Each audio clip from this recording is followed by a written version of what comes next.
Welcome in, everybody, to a brand new season of Three True Values. That's right, we're back for season 2. I'm your host, James Fletcher, as always, here to bring you the latest in college basketball news and notes. We'll talk about all the biggest storylines across college basketball. Get you ready for the season here as we get rolling on our conference preview slate. We're going to start things off today on the show with the Big 12. No better place to start. Really a conference that's loaded from top to bottom. We'll go through those teams. Who can be a contender? What players do you need to watch for? The transfer portal has become such a big part of this. We'll talk about the top transfers incoming to the conference, as well as the top freshmen that you'll see out on the floor. So we're going to split those newcomers into two different categories. I know when they give out the awards, it's a Newcomer of the Year award, but I think we're reaching a point in college athletics where we're probably going to need to separate that into two separate categories. When we finish with that, we're going to come back on the other side of a break, and we're going to talk to Joe Cook of Inside Texas, get all the latest on what's going on with the Longhorns ahead of the season.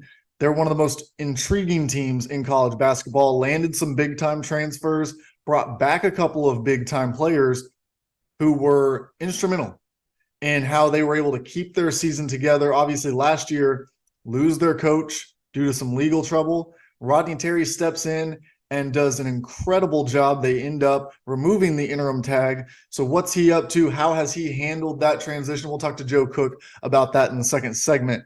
After another break, we'll come back. We'll finish up this show by previewing the Big East. We're going to talk about the top teams there. Obviously, defending champs, UConn, come out of that conference. So we will let you know who could make a challenge with the Huskies at the top of that conference this year. Will they be able to repeat? I will break that down and plenty more in the second segment. Got lots of thoughts. It'll be the same format as we will do here in the first segment with the Big 12. And this is, of course, just the first leg of our preview series. Each week on Tuesday, we're going to drop a new episode covering 2 or more conference previews. The reason it's 2 or more, of course, we've got the Power 5 conferences that we've come to know, that being the Big 12, the Big 10, the SEC, Pac-12, and ACC. You've got those, but then in basketball, you've got more conferences that matter than just that. And so we're going to talk about the Big East today. We'll talk about the American Athletic Conference at some point. We'll talk about the A-10 and the Missouri Valley together. We're going to kind of lump those together. Also going to lump together the Mountain West and the West Coast Conference. As we know, Gonzaga makes that one relevant, along with St. Mary's. No disrespect to them as well. And then we'll just run you through in that 5th slot of secondary conferences. We're going to run you through just any other teams you need to know across college basketball from those mid-major conferences. Who could make a run in the NCAA tournament? Who could shock somebody? Who's going to end up as, that 12 seed that maybe coming into the season, we thought maybe a 14, 15 seed if they were able to win their conference tournament and get into the NCAA tournament. As we go through all of this, you're going to see new format here as we are now a video broadcast. We have added that for season 2. So you're going to be able to see me, see the guests as we bring them to you each and every week. In addition to the audio only format, if you're listening to that, you are more than welcome to continue in that format. But in addition to all of the podcast platforms that we are available on, including Apple Podcasts and Spotify, you will also be able to watch this on YouTube on Tuesdays as it debuts. So without any further ado, it's time to start talking basketball and get into our Big 12 preview. There's a lot to break down here. As we know, one of the biggest transfer portal cycles we've ever seen this offseason. And we talked about it in our transfer portal special. If you haven't hit that, I encourage you, go back, listen to that episode as well. If you're new to the podcast, that's also a great introduction into the season. We talked about all things transfer portal, some of the most interesting teams that we saw make moves in the transfer portal, some of what it meant, and just a little bit about some of the misconceptions in the transfer portal nowadays with so many different outlets trying to report on what is happening.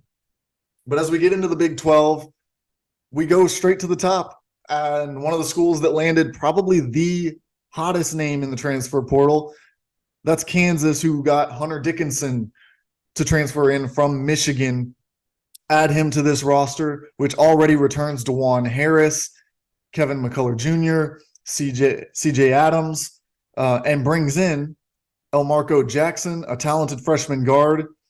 Also through the transfer portal, they add Nick Timberlake, and it once again proves that Bill Self is one of the top recruiters in college basketball. It doesn't matter if he's going and getting the 5-star freshman, Elmarko Jackson, or if he's getting the established, proven veteran in Hunter Dickinson. He's going to go out and he's going to get his guy more often than not. And so this team comes in, obviously one of the top teams last year. They make a run, weren't able to get it done in the end with a NCAA tournament title, but again, you feel really good about what they've got going this season. So I think they're probably the favorites, but it's not by a wide margin, because I'm telling you, these next two teams I think are right on their tail. You've got Texas and Houston. Now we'll start with Texas, and we'll go in more in depth with Texas, as I said in the second segment, with Joe Cook of Inside Texas, get his thoughts on this. But when I look at this roster, I look at Max Abmas, a guy who came in out of the transfer portal from Oral Roberts, somebody who everyone wanted. He's one of the top scoring guards, scoring players, regardless of position, in college basketball over the past few years. He's a guy who, I don't want to say he put Oral Roberts on the map, but over the last few years, I think a lot of people looked at their bracket come March, and they were looking down the list for Oral Roberts, knowing they had this guard who was fully capable of taking them into the second round and being that upset pick that you wanted on your bracket to ride with and watch on the opening weekend of the tournament. Now he's got a chance. He comes in. Can he prove that he can do it on a bigger stage? And not just a bigger stage, because like I said, he's played in the NCAA tournament, but consistently against the best of the best. You put him in that Texas lineup, as I said, he's going to have to play against Kansas. He's going to have to play against Houston. Beyond that, though, you look at their schedule, and once you get into conference play, there's no easy games. You've got that next tier of teams: Baylor, Kansas State, Iowa State. Even West Virginia and Cincinnati have some pieces.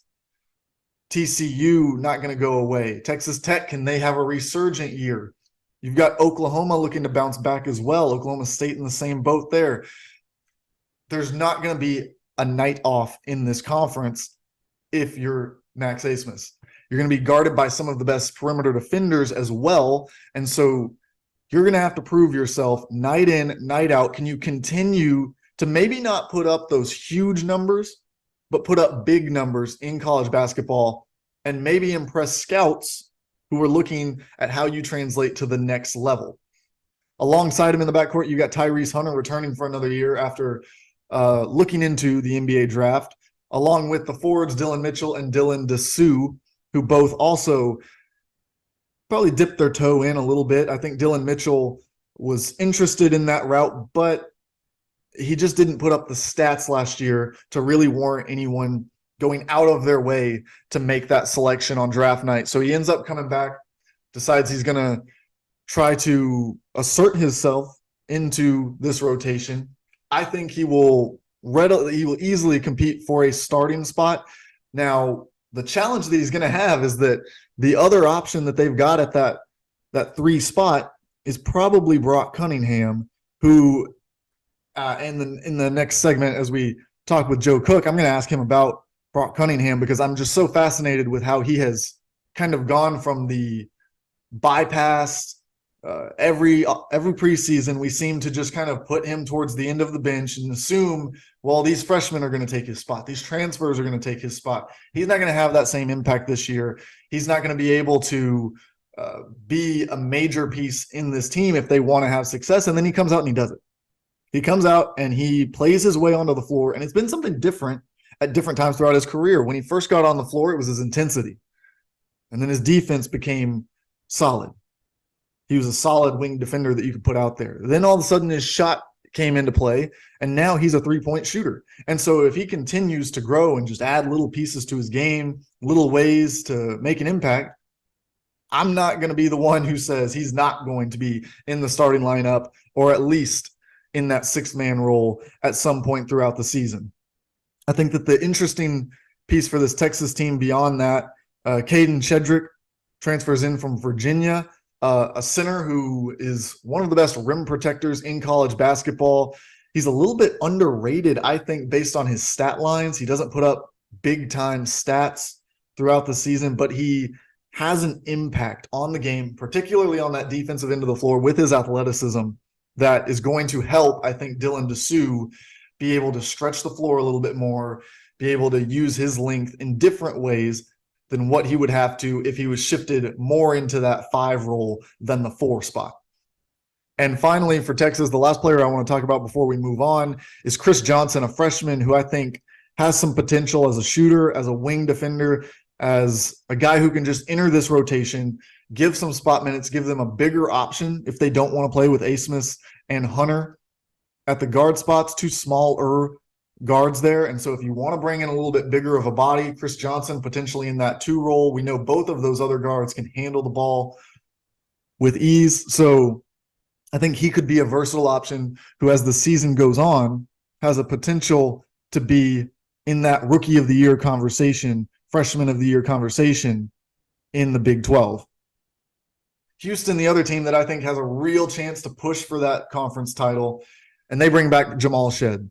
They bring back Javier Francis, Jawan Roberts, Terrence Arsenault, and it seems like Kelvin Sampson somehow is able to come in with this veteran group year after year after year, and he really does a nice job of shuffling guys in and out. This year they lose a couple, one to the draft, one to the transfer portal from that guard/wing combo. But what does he do? He goes out and he gets one of the best shooters in college basketball in LJ Cryer. He adds Damian Dunn from Temple, who was a big-time scorer last year.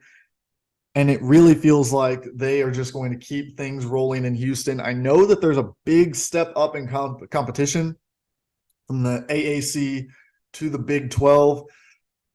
But Houston was challenging themselves in the non-conference over the last few years and holding up while doing so.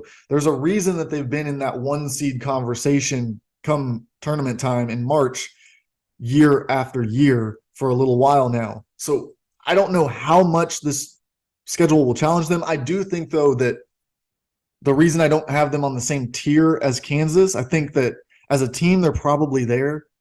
But I think that as Houston coming into this new conference, dealing with this new schedule, just sort of the day in, day out of the schedule, going from a Thursday to a Saturday to a Tuesday, having to play those in a row, I think at some point they might hit a skid where they drop a game that maybe they didn't think they were going to. Well, now it impacts how they play the next game. Now they've got to rebound and try to get ready for that next game. And so that, even if it happens just once, even if it's just those 2 games, with how good Kansas is, with how good Texas is, that could be the difference between first and third in this conference by the end of things.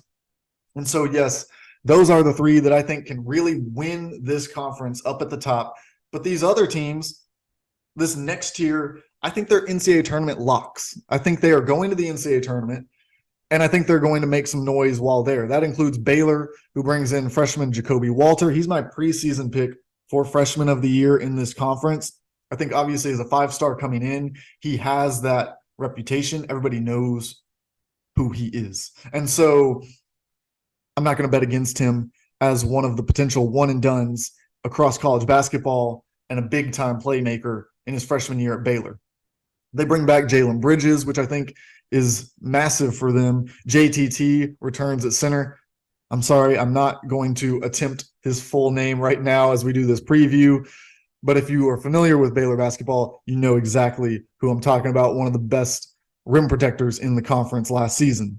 You got Ray J. Dennis and Jaden Nunn coming in as new members of that backcourt, playing the guard position. They both are accomplished college basketball players coming in from their previous stops and really, I think, fit the mold for what Scott Drew wants. I think he went out and he got some guys that he knows are going to do exactly what he wants. The kind of wild card, I would say, for this Baylor team is Miro Little, a freshman guard coming in. Can he surpass one of those two for a starting role? Does he come in as a sixth man? What is his role on this team? How can he elevate the potential of that group? We move on then to Kansas State. Tyler Perry transfers in, Quest Glover, Arthur Kaluma, Will McNair. How are they able to incorporate all of these new faces? Because there is a lot of overhaul on this roster.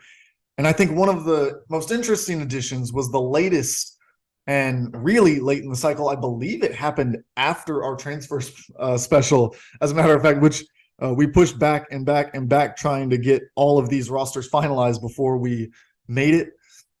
But Will McNair transfers in from Providence. What is his role? Because you look at this Kansas State team, and I think it's really interesting. I think the front court last year was maybe one of the spots where you thought, okay, they could have a little more depth there. Well, that's not going to be a problem this year. You've got Arthur Kaluma at the 4, a player that I really like, his versatility, his defensive ability, and just what he brings to the floor. Will McNair, as I said, David Ngessen is coming back. You've got Jarrell Colbert, an LSU transfer. Naquan Tomlin is going to be there again. So you're talking about a deep front court. And it's going to be interesting to see what combination do they play these guys in, because I really don't know who's going to be the starting 5, who's going to come off the bench, which combinations will they play together. That's something that I think we're going to have to see maybe closer to the season, but most likely through the first couple weeks of the season. They're going to test out some of those combinations and see what happens there. Day Amos is their freshman impact player who could come in and really change things up. Is he able to compete for those guard spots with Tyler Perry, Quest Glover? I think he needs to kind of elevate into maybe not one of the go-to options, but I think that he needs to be a reliable option if they're going to get to the heights that they got to last season under Jerome Tang. And the last team that I put into this category is Iowa State. Keyshawn Gilbert transfers in. Jackson Pavlecki comes in. You've got Omaha Bilu, a 5-star freshman. And I think that this Iowa State team, it's interesting to me because every year they come in, and I think that most people put them outside the bubble. And that might be the case this year even. I haven't looked at all of the bracketologies, but it feels like Iowa State is always listed as just outside of the NCAA tournament field. They've got a chance to play their way in, and then they get this red hot start. Everybody says, oh, now they're in the top 25. They're in the NCAA tournament field. And then they lose throughout the conference schedule, and we kind of ding them almost more than some of the other Big 12 teams, it feels like, to me. And I don't know, it might just be because I'm high personally on TJ Otzelberger, what he's done, and what I've seen from that program in general since he took over. I'm sure that plays a role into it. But when I watch this team, I don't think that they've ever had the talent that they have on this year's roster as it comes to like down the line. Obviously, when they had Tyrese Hunter before he transferred to Texas, he was a big time impact freshman for them. Can Omaha Bilu be that and more as he steps in with the Cyclones? I think that's really the X factor for them. They've got all of the pieces that they always seem to have, those slightly underrated guys, those guys who are going to come in, do their job. They're probably going to be right on the bubble and all of the projections. But can Omaha Bilu be the difference in making them that top 25 team and sticking there throughout the rest of the season? That's 6 teams down out of 14 for the Big 12. And I think as you go further, you've got a few teams that I know one of them or 2 of them are going to get into the tournament. I don't see a situation where we see less than probably 8 Big 12 teams make the NCAA tournament field. But I'm not confident on which ones it's going to be. These guys are going to be around the bubble. They're going to be hanging around. Maybe they put things together late in the season and figure it out. Maybe they collapse at the end of the season and they fall to the wrong side of the bubble. It's hard to tell how these teams are going to stack up. And the first one I want to talk about is just West Virginia. And this one less about the players on their roster, although they brought in some really good transfers. Jesse Edwards, Kirk Kriisa, Raekwon Battle is an interesting guy. Noah Farrakhan, one that I think will be interesting, probably coming off the bench, but a guy that can provide instant offense regardless of where in the rotation you play him. It's an interesting situation, though. We know about Bob Huggins, everything that happened with him over this offseason, being removed as the head coach, resigning.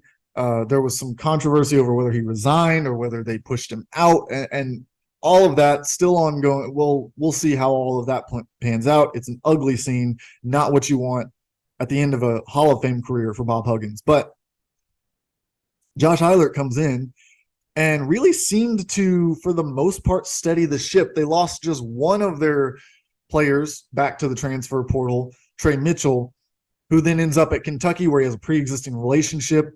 Everyone else says, no, we are locked in. We are part of this team at West Virginia. And I think I had a lot of optimism that they were still going to be that in that next group up in the Big 12, where I'm looking at it and I'm saying this team, unless something goes horribly wrong, they're in the NCAA tournament. I think that's where I was at with them because of what they had coming in.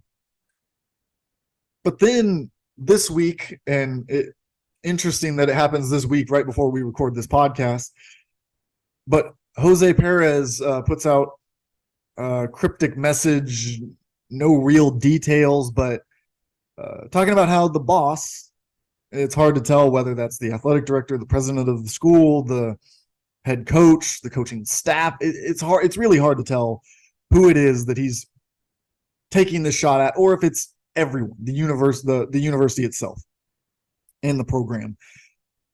But Jose Perez, who promised to be a big piece of this rotation, a guy who had to sit out the year before due to some transfer rules, he comes in. He was projected to be in this lineup after transferring from Manhattan, but now seems like he's not going to play with the team.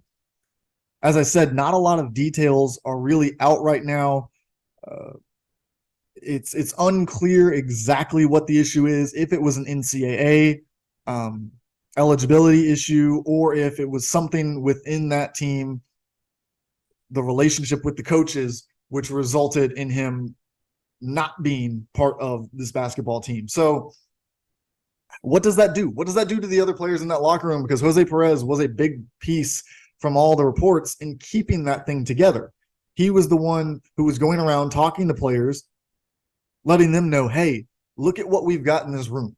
Let's not throw that away so we can all just go our separate ways because of one small thing. Believe in Josh Eilert.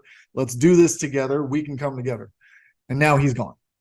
What does that do to this team, whether it means that some of the players leave or if it just means that it impacts their psyche in some sort of way throughout the regular season? We'll see how that plays out. Cincinnati is a team like Houston. They're joining the conference. I think Cincinnati has a really good roster. I like Jizzle James. I like Raekwon Griffith, the two guards that they've got, the young guards coming in. CJ Frederick as a transfer, I think really helps those two young guys as a three-point shooter on the wing, veteran. You know what you're going to get out of him. I think Jamil Reynolds was a nice addition. And I think that Cincinnati team under Wes Miller, who I am a fan of, I think that they've got big potential. Now, the problem is you're coming with a definite step up in competition. That Cincinnati team didn't exactly roll through the American the way that Houston did over the last few years. They weren't just the lock to be either first or second when we got to the conference tournament. So how do they translate? We'll see how that happens. We'll see if there's an increase in talent on this roster, what the deal is there. TCU, they bring in Jameer Nelson Jr., which I think is one of the most interesting pieces of this season. I really want to see how he pans out. Ernest Uday comes in from Kansas to play that center role after Eddie Lampkin leaves. But what elevates them? What brings them to the next level that they didn't have last year? I'm just not really seeing what that is. O'Bannon is back. Emmanuel Miller is back. Micah Peavy is back. So I think that they are a solid team, but I think that they're a team that has to get hot to make that run. That maybe I might put them at the top of this group, really, in terms of who I think, not the most interesting to watch, but which one do I think has the best chance of making the NCAA tournament? Because as I said, at least one or two of these are. I would bet on at least two of them. I think TCU is probably the one that I would bet on the most out of this group to make that NCAA tournament run. The last one in this group is Texas Tech. Pop Isaacs comes back. Can he take the next step in his development? And he's got a lot, and I mean a lot, of veterans around him. You got Joe Toussaint, Devin Cambridge, Warren Washington, just to name a few. A lot of the returning players as well. They're going to surround him with just veterans. You know what you're going to get out of these guys. So I think it'll be interesting to see how that team is able to take the next step. Obviously, they also had coaching turnover where last year they're kind of trying to figure out who they are. This year, have they figured that out? Can they then get back up into that lock for an NCAA tournament spot conversation? And then in this last group, you've got the teams. We'll round it out, the not the bottom four, because I don't even necessarily think that these will finish as the bottom four teams in the conference, but the four teams that I think are the furthest off from an NCAA tournament spot today, if I'm projecting it. You've got Oklahoma, who does bring in John Hughley. They bring in a freshman, Caden Cooper, who I like. I think could make an impact, but I just don't see the depth on that roster, that depth of scoring and that depth of talent to be able to compete night in and night out on this Big 12 schedule. I think it'll be an interesting year.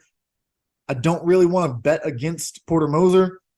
We've seen him take teams and get the most out of them plenty of times throughout his career. So we'll see what he's able to do there. But I just don't see it for this Oklahoma team. Oklahoma State, similar position. They bring in a good transfer, Javon Small, but he's making a step up in competition to play on this Oklahoma State team. That's always an unknown. You know, regardless of how good he was at the next level, we even talked about Max Abmas. He's got to prove it. So if he's got to prove it, so does Javon Small.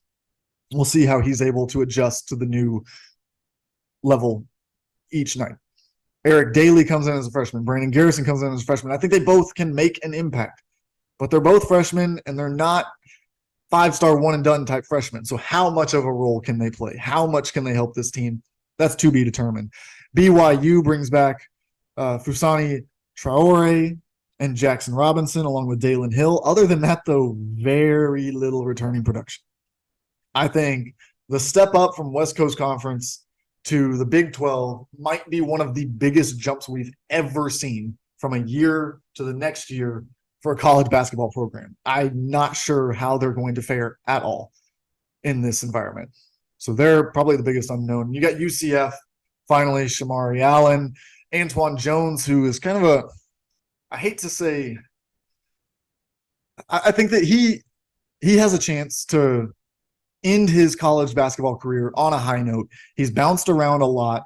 He's been committed to Texas A&M, ends up at Memphis, ends up at Creighton, ends up moving again. Just never been able to find his footing. He used to be a highly sought-after recruit, and just different issues getting in his way time after time. Hopefully he's got it figured out. He's obviously a veteran in the sport now. Can he get things dialed in and become a big piece in this UCF team? I sure hope so. DeMar Langford, a transfer who I really liked. I like the way that he plays on the wing. I think that he can add something. I don't think he's going to be a star player for this team. I don't think he's going to just break out and shock the world with how great his stat line looks, but I think he's a winning player. He's a guy who can contribute and make plays. I also think that with this team, I'm interested to see CJ Walker coming towards the end of his college basketball career. Can he finally kind of take that leap? Can he make that bigger impact this season and help lead a team? I think that's what you're going to look for from UCF if they have a better than usual season. Now, as we come to the close of this segment, I'm just going to wrap things up by giving you my player of the year, freshman of the year, transfer of the year, coach of the year. So at player of the year, I mean, we've talked about all of these guys for the most part. I'm going with Hunter Dickinson over Max Abmas. I think it's going to be close, but I think Hunter Dickinson, the rebounding, the interior presence, that's going to help him kind of go over the top if their stats scoring wise are similar. Jacoby Walter is my freshman of the year. As I said, he's a pretty much universally viewed as a one and done prospect, so you can't go wrong there. Hunter Dickinson for transfer of the year as well. Max Abmas second in that category. And then for coach of the year, I'm going Rodney Terry just over Bill Self, just barely. And I'm really not sure. I think that there's an opening there for those teams that I talked about in that third category. Your Wes Millers. Say Cincinnati has a great season, makes the NCAA tournament in their first year in the Big 12. I think he then puts himself in that conversation worthy of that role. You look at a Jamie Dixon as well in that same category. Can they elevate their team to the next level from where they were supposed to be? Because Kansas and Texas, yes, their coaches are going to be at the top of this list because they're the two that are most likely to win the Big 12 tournament. I do think Kelvin Sampson, an outlier there, can he win the conference in his first year? I feel like that would pretty much lock him up for that spot. When we come back on the other side, we will have Joe Cook of Inside Texas for a little bit more Big 12 conversation and talk about the Texas Longhorns under Rodney Terry, who I am picking as the Big 12 coach of the year. This is Three True Values with James Fletcher.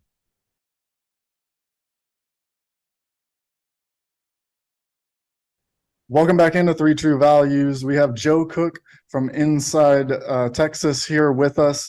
He's going to break down what the Texas Longhorns have coming into the 2023-2024 season as they come into the first full year under Rodney Terry.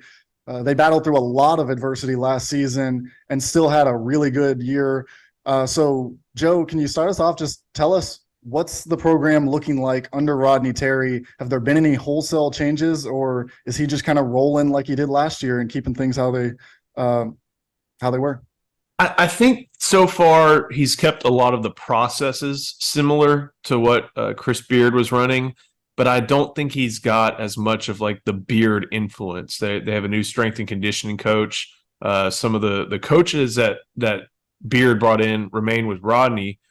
Some went to Oxford with Beard. So I don't think there's been any major changes. They're going to run some pretty similar defensive styles, that no middle scheme that's become popular both with Beard and then Scott Drew, when he went away from the 1-3-1, made it his deal. So far it doesn't seem like that's going to be something that's really changed on defense. Offense, that they're going to have some post presences that Beard's teams never really had while at Texas, and granted there were only two of them. So the offense may look a little bit different. I wonder how much more maybe some screen action is going to come around as instead of just so much different motion offense that Beard was really good at. But so far, no, not very many major changes. I think Terry obviously came in and said he was going to put his own stamp on the program. He's a unique personality. He's been a head coach before, so he understands what tweaks to make. But it's not like, I'll make a cross sport reference. It's not like Zach Arnett at Mississippi State just saying we're going to start running the ball after replacing Mike Leach. Like it's not like getting rid of Paul Johnson at Georgia Tech and doing something else. Like it's a lot of similar stuff. But Terry definitely has his own fingerprints on things, and it's his program. It's not him carrying over Beard's program. It's his program. Yeah, and you talk about him kind of having the full reins, but keeping some of the identity intact, and that kind of we saw that in the new transfer portal era. Obviously, whenever a new coach comes in, you see an exodus of players pretty much regardless of what they had the year before and what they have coming into the next year. But he was able to keep two really big pieces in Dylan Dessou and Tyrese Hunter. Can you talk just a little bit about how he was able to keep things together? Because I think last year was a big deal in being able to do that with how he kind of kept them together through the season and then continued that through the offseason.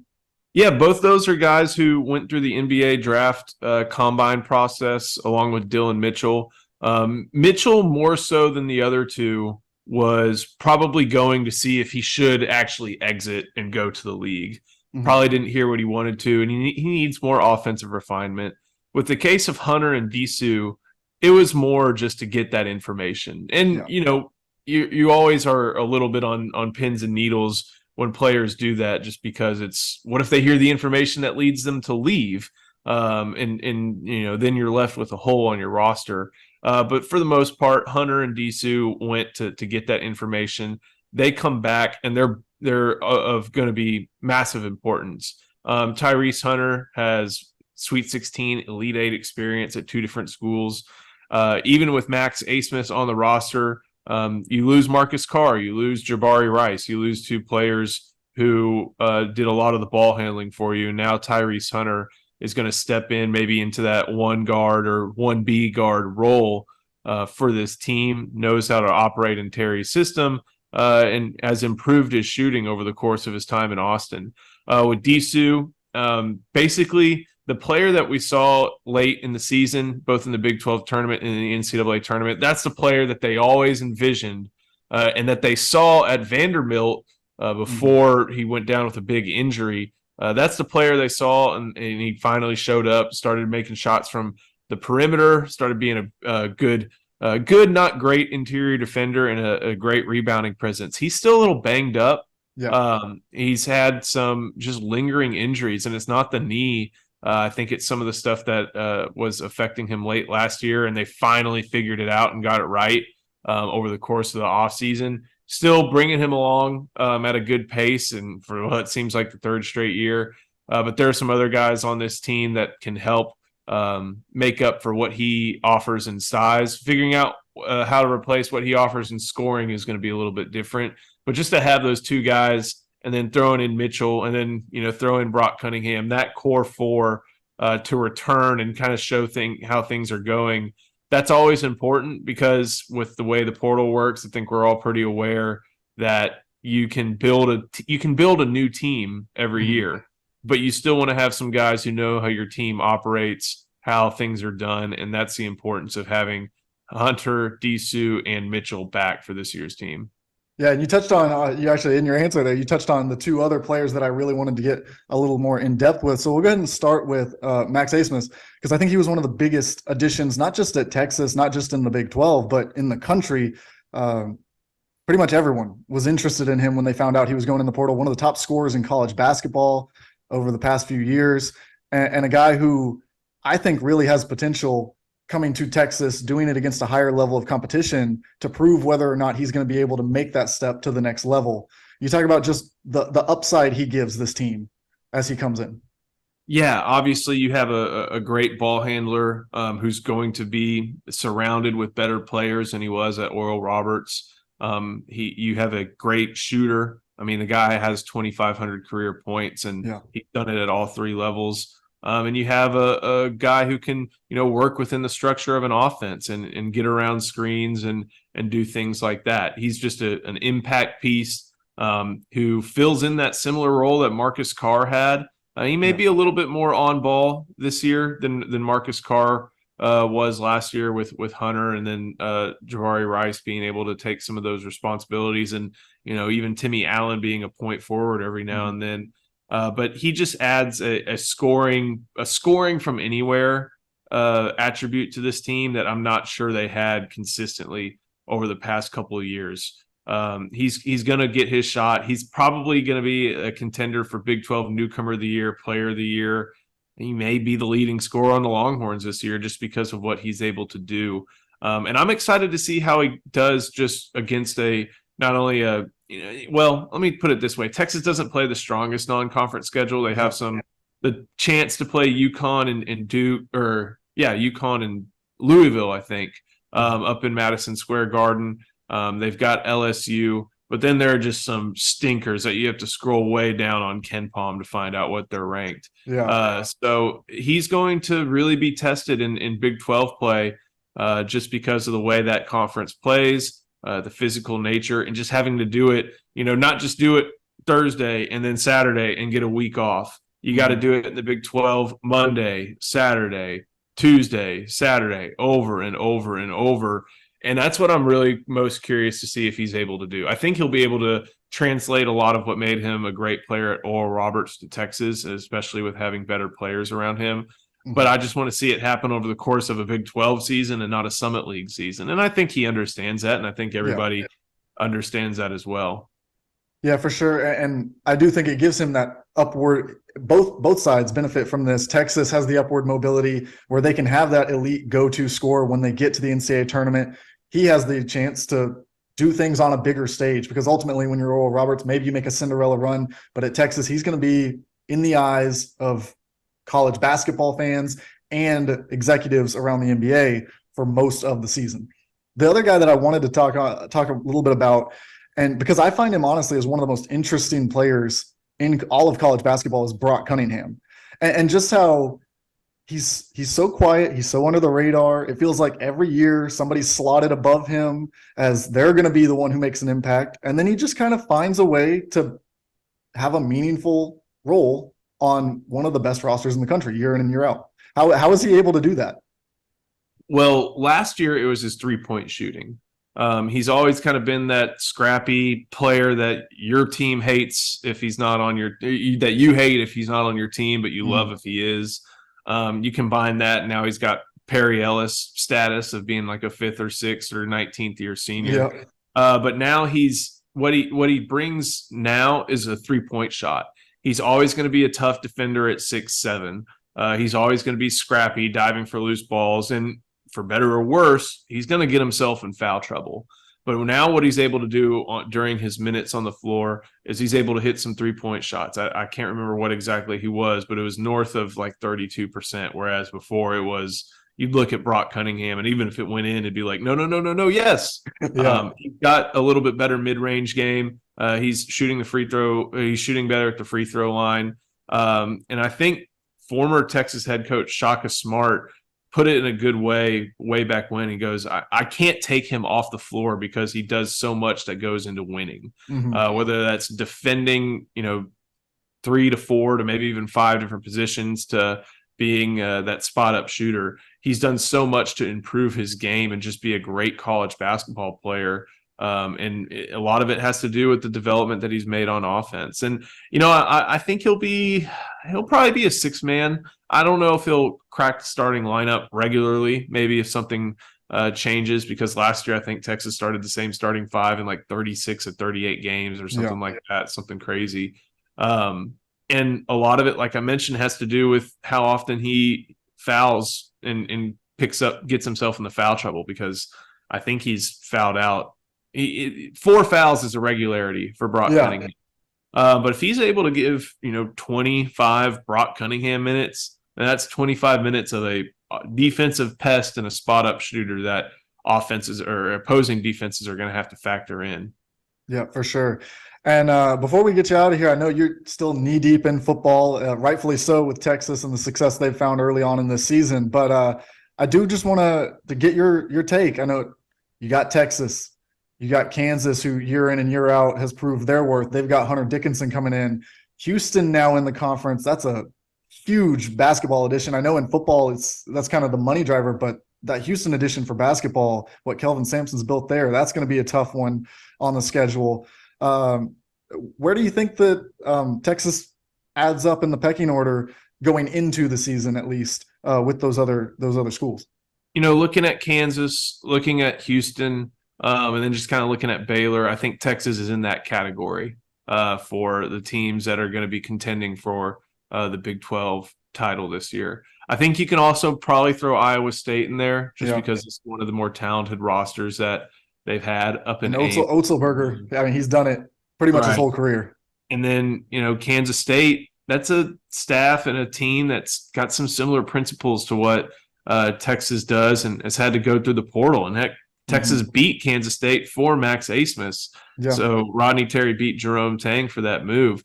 It's going to be a really intriguing year. The conference schedule is very it's got a weird formula in that there are certain teams you play home and home, and then certain teams you may only get once. Yeah. So Texas doesn't get Kansas at home, but they have to go to Fog Allen.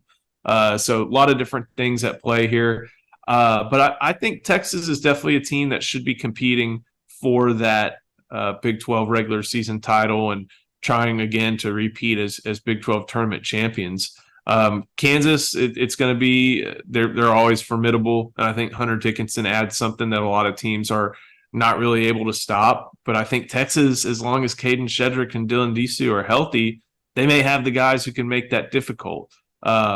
Stopping the physicality of Houston and even of Baylor and those shooters are going to be tough. But Texas has shooters with guys like Ethiel Horton and even someone like Chris Johnson, a freshman who's probably going to earn some minutes.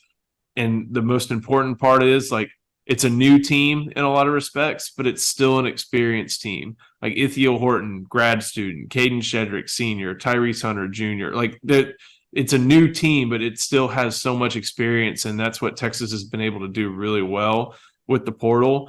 I guess if you're a doubter or still hesitant on Rodney Terry, how he's able to put that team together, manage that team situationally, and be able to put those players in the right position without having the benefit of as much built up experience in the system as he had last year, as he inherited last year. That's a test. But I think we also saw throughout the course of the Big 12 tournament and the NCAA tournament that when it comes to matching wits on the chalkboard and with the guy in the other coach's box, Rodney Terry can do that and can do it well. But I understand why people would want to be watching out for that and seeing, what he's able to do here in his first full season as head coach.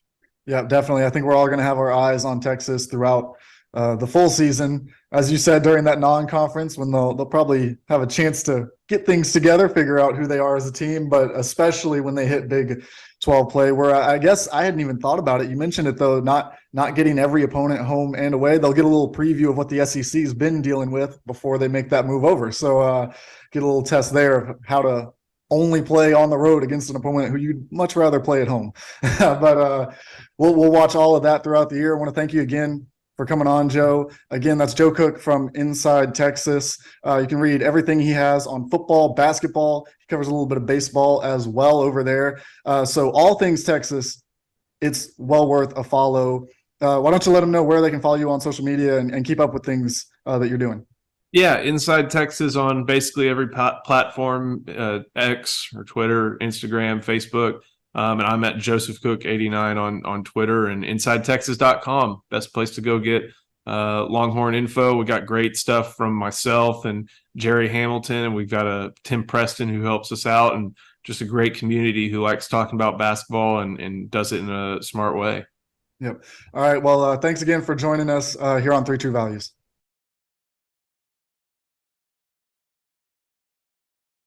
We got to talk about the Big East and wrap up the show with our preview of that conference as we come into it. UConn, top dogs, of course, national champions last season, and so you kind of have to put them at the top of the conference. I feel like they're number one in our rankings. Yes, they lose a couple of big pieces. Adama Sanogo, he moves on. You lose Jordan Hawkins, your three-point sniper. But they brought in quite a few good pieces. Stephon Castle, a freshman who is considered in that same kind of air as Jordan Hawkins when it comes to his draft prospects this season. Solomon Ball, another freshman who has gotten a lot of hype coming into the season. People seem to think he's playing above his level. And another one who maybe even more hype than the other two. And whether that's relative to the expectation that he's getting this additional talk, or if he's really been that good, we'll see once he gets out on the floor. But Jaden Ross has gotten a ton of push from people who have seen him play so far in UConn's preseason practices. They bring back, Alex Caravan, Hassan Diarra, Donovan Clingan, Tristan Newton. I mean, this team is going to be really good again. And I think they're going to compete again at the top of the sport. Would I pick them to be back-to-back national champions? Probably not. Just because it's so hard to do in this sport. I think they've got a lot of the pieces that you need to do in order to get that. If they're going to, though, Donovan Clingan's got to take the next step. He's got to be the center. He can't just be the complement piece to Adama Sanogo anymore. You also look at getting that production from those freshmen. Sure, on paper, yes, they all look amazing. Everything we hear about them is great, but it's the preseason. We got to see them do it. night in, night out. And in the NCAA tournament, you get to that format and it's even a completely different format. You play every other day, then you have a week off, then every other day, then a week off. How can they cope with that as those freshmen who get into more and more high pressure situations? Alex Karaban, I think another key to this, can he take that leap forward? He's got to kind of be what he was for the team and try to fill a little bit of that Calcaterra role as the shooter there. I think if he can continue to take leaps forward as a shooter, make more of an impact on the floor, I think he can be a breakout kind of player as well. You look at this next tier, and this next tier in the Big East is pretty big. I feel like there's 4 teams that I feel like are right on the cusp of, if UConn slips, if any of those things that I just talked about don't come to fruition, well, Creighton, Marquette, Villanova, and potentially Xavier will all be knocking on the doorstep. You got Creighton, who brings back Shireman. They bring back Trey Alexander, who a little bit of a hint here, but I think he's right near the top of the Conference Player of the Year standings as we come into this season. A guy who, again, he's going to be a potential NBA draft pick after the season. You bring back, as I said, Alexander and Shireman on the wings. You got Kalkbrenner back at center. You've got Mason Miller and Jonathan Lawson, 2 guys who were high school teammates, battling it out for power forward minutes in that lineup as well. Mason Miller, of course, in case you're unfamiliar, the son of NBA sharpshooter Mike Miller. Jonathan Lawson, you might know the Lawson name. His brothers all have played college basketball. He is the youngest in that family.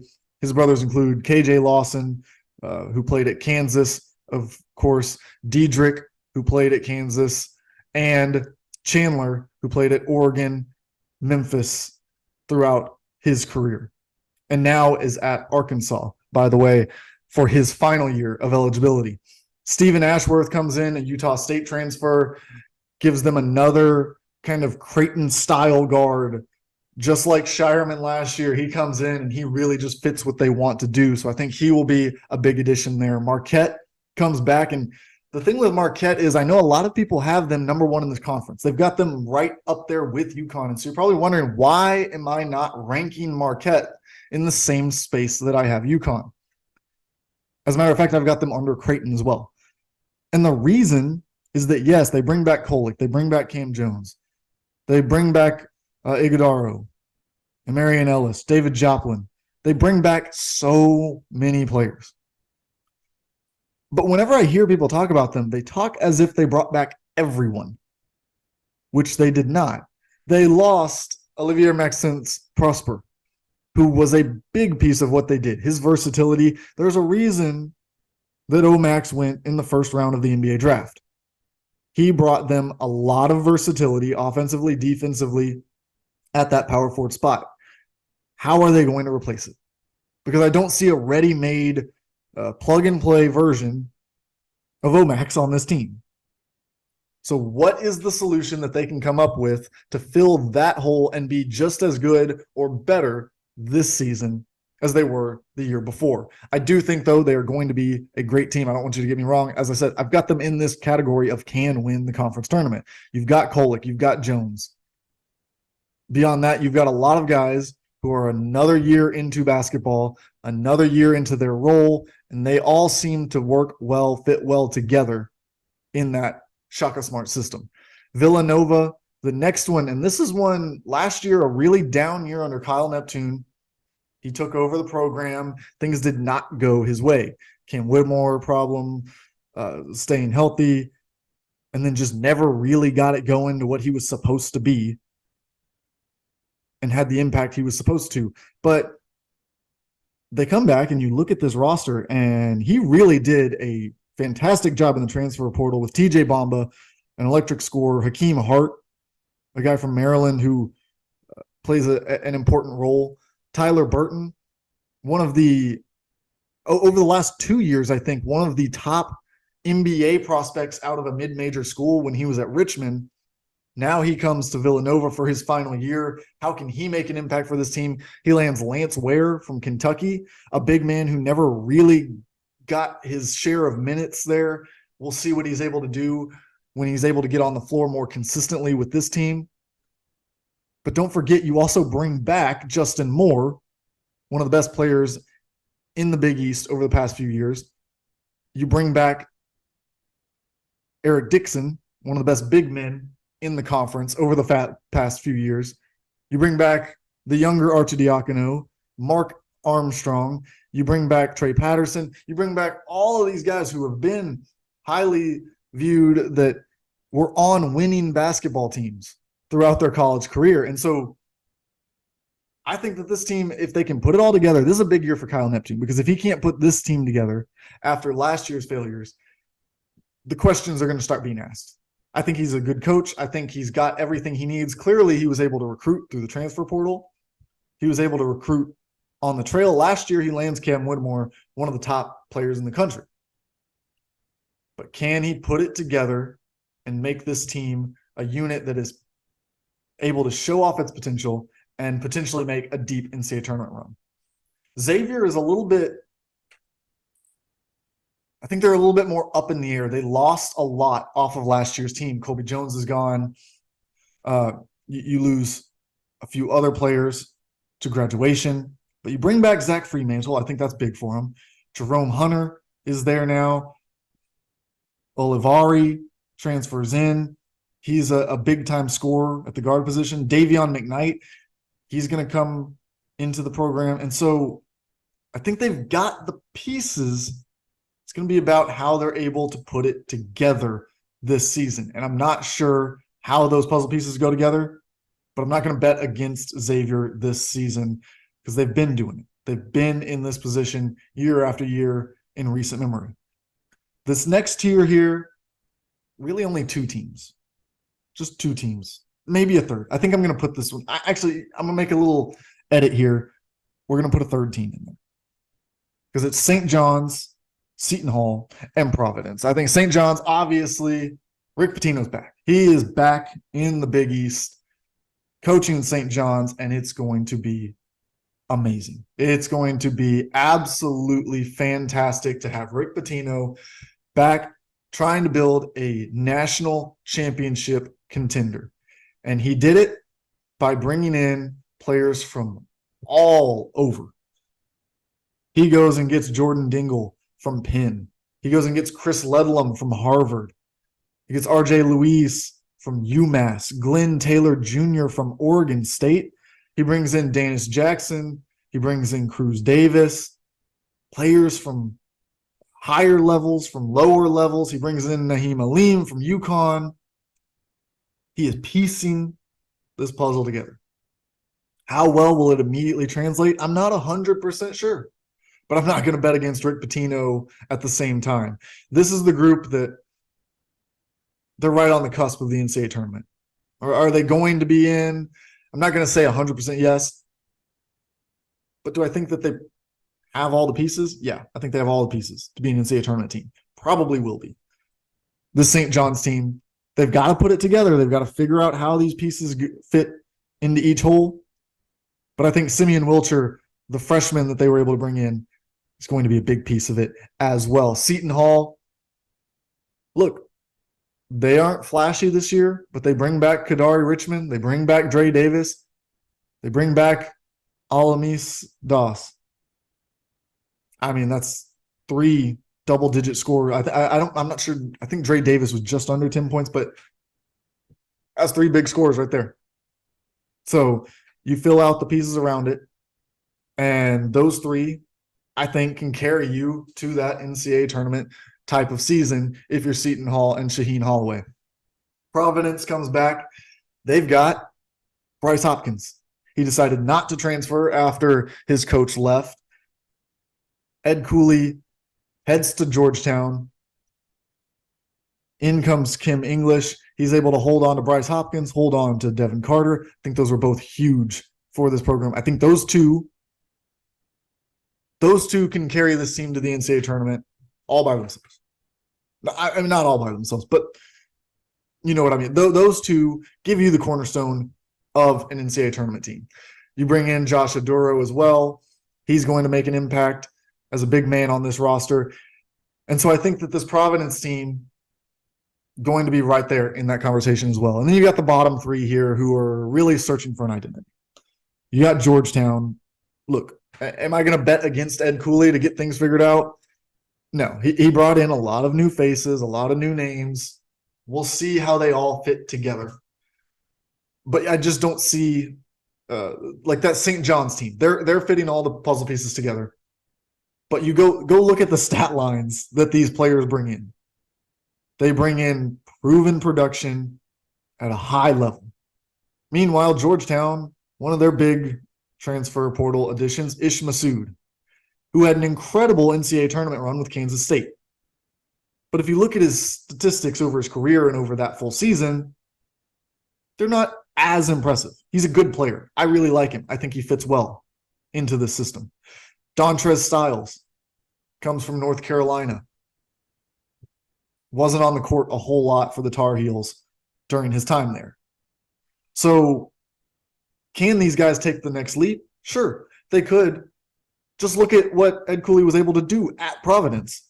Devin Carter came in from South Carolina. He wasn't exactly the all-SEC point guard.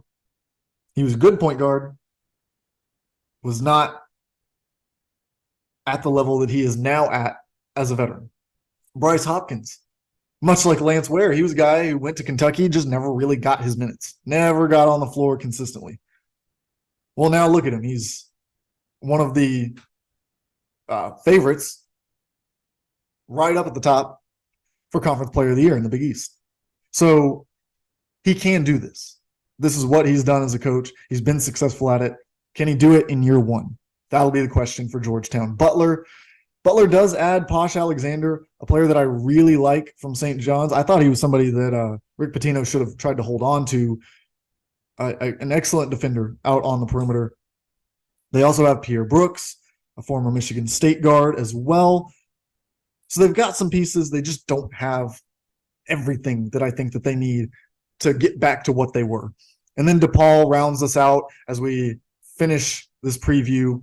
DePaul, every year, if you've listened to any podcast that I've been a part of, and most of them did not just cover everything across college basketball the way this one does, you've probably heard me talk about DePaul. I've convinced myself year after year that DePaul is going to figure something out, that they're going to do something. Tony Stubblefield, that group, I just get talked into it, and I'm having to actively combat it this year, because this year I like the roster. I really do. Chico Carter, a point guard who I thought should have gotten a lot more love in the transfer portal.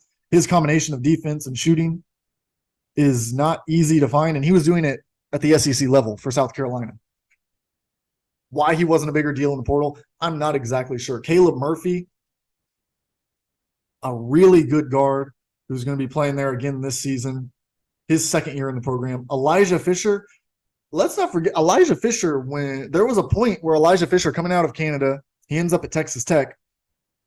And I say there was a point. That point was last year. This kid reclassified. This should be his freshman year of college. And he's already kind of fallen off of some of these radars.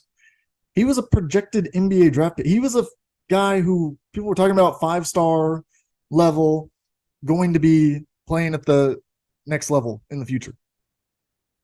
So is he able to show that potential here at DePaul? What could that do for this team if he's able to? Now, the one negative for DePaul is that Zion Cruz opted to enter the transfer portal in the middle of September. He was another guy who, at some point during his recruitment, was very high on people's lists. He was a guy who was way up there near the 5-star territory. And he slipped down over his senior year for various reasons. Different schools backed off of his recruitment. He ends up at DePaul, now in the transfer portal. We'll see what happens with him in the future. But as we wrap up this episode of Three True Values, our first episode of the preseason, getting you ready. Hope you've enjoyed these previews so far. Hope it has you excited for the college basketball season to arrive in right at a month. We're just over a month away from getting these games started. Let's give our Player of the Year awards for the Big East here in the preseason. I'm going with Bryce Hopkins for Player of the Year. How are you gonna hold it against him? You saw how good he was last season. Rookie of the year, Stephon Castle. He's going to be my pick. Watch out, though, for Simeon Wilcher at St. John's, as I said before. Transfer of the year. I think this one, it's wide open. As I said, there's so many transfers here who are immediately able to make an impact.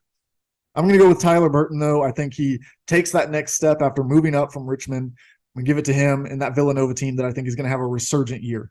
Coach of the year, let's give it to Rick Pitino. Why not? I mean, he's going to take this St. John's team from near the bottom of the conference to probably an NCAA tournament bid. So how are you going to hold that against Rick Pitino? Kyle Neptune would be in that conversation too if he's able to pull off what we talked about during today's show. Thanks for tuning in once again.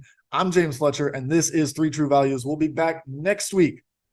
Next week on Tuesday, we will be releasing our Pac-12 preview along with the Mountain West Conference and the West Coast Conference. We'll have a guest lined up to talk to you through it, get you ready for the season right here. Three True Values, James Fletcher. Thanks for being a part of it.